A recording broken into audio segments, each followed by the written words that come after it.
Welcome to the crash course. What you're about to view is a highly condensed version of a seminar that I've been giving for roughly 4 years, which consists of 6 to 8 hours of material. The crash course seeks to help you understand the nature of some extremely serious challenges and risks to our economy and your future prosperity that exist. Hello, my name is Chris Martenson, and I'm going to be your host for this series. The crash course weaves together a number of seemingly disparate topics into a single story. We will discuss the economy, energy, and the environment, because it's where these fields overlap and intersect that the greatest story of any generation will get told. By the conclusion of this presentation, you will understand and be thinking about the economy in a whole new way. I'm going to provide you with a framework that will clarify what, for many people, is a deeply confusing subject.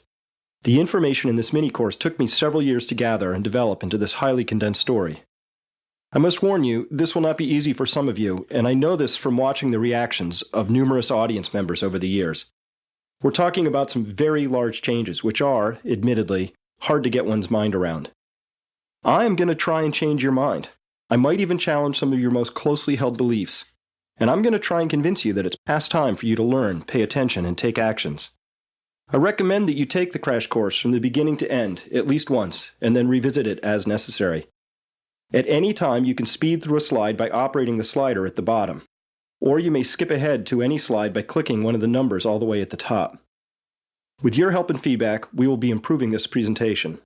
If you note anything that's in error, that needs improving, or strikes you as excellent, please let me know. Some of this material is my own original thinking, but most of it is the work of others which I have gathered. This presentation should be considered the work of interested and aware people everywhere. I want you to take the crash course at your own pace. I built it so that you could rewind sections that weren't clear to listen to them again. I deeply care that you get this material. I think it's very important to distinguish between facts, opinions, and beliefs. So I'm going to try very hard to be crystal clear when I'm presenting facts versus stating opinion or communicating my beliefs. So let me be right up front about this. I hold 3 beliefs, which I'm going to share with you, and then spend the rest of our time showing you how I got to these beliefs. The first is that the next 20 years are going to be completely unlike the last 20 years. And why is this important? Because we tend to base our view of the future on our most recent experience.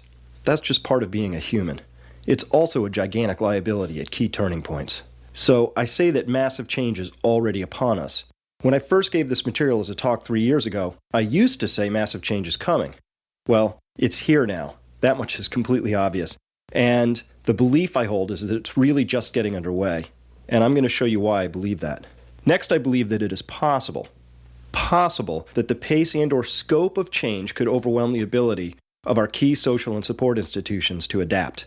Katrina taught us that a major U.S. city could be wiped out and pretty much remain that way for years. That is an example of major change occurring faster than our ability as a nation to respond. The types of changes I foresee in our economic landscape are much larger than Katrina. My third belief is that we do not lack any technology or understanding necessary to build ourselves a better future. Rather, we only lack the political will, which is really a reflection of the fact that we the people have not yet raised our voices in unison for real, substantive change. So the good news is that we already have everything we need, and the bad news is that we might not deploy it fast enough. Remember, these are simply my beliefs right now, and I reserve the right to change them if new information suggests that they are wrong.